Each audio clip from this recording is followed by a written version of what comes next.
আর আমাদের যারা গার্ডিয়ান আছে তাদের কাছে আমার একটাই রিকোয়েস্ট, একটা কথা বলে রাখি। আপনার মেয়ে সর্বপ্রথম যদি কারো দ্বারা ধর্ষণের শিকার হয়, সর্বপ্রথম যদি কারো দ্বারা ব্যাড টাচের শিকার হয়, তাহলে সেটা আপনার কাছের মানুষদের দ্বারা হবে। হয় তার মামা অথবা চাচা অথবা তার মায়ের কোনো বন্ধু অথবা তার বাবার কোনো বন্ধু অথবা কোনো কাজিন, এদের দ্বারা।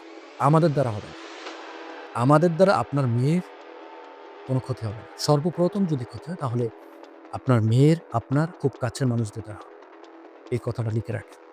আপনার মেয়ে বড় হওয়া পর্যন্ত আপনাকে নজর রাখতে হবে।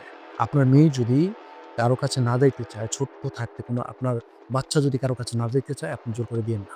আপনার বাচ্চা যদি আপনার ধরেন কোনো একটা বন্ধু আপনার বাসায় আসলো, কিন্তু ওকে দেখলে ভয় পায়, ওর কাছে যাইতে চায় না, আপনি ওর কাছে দিয়েন না। জোর করে তার কাছে দিয়েন না। রিকোয়েস্ট। একটু সতর্ক হওয়া জরুরি। সতর্ক তো হওয়াই চাই। ৮ বছরের একটা মেয়ে, সে তো বেপরদায় চলতেছে না। তারপর সে ধর্ষণের শিকার হয়েছে। চিন্তা করতে পারেন। একটু খেয়াল রাখবেন।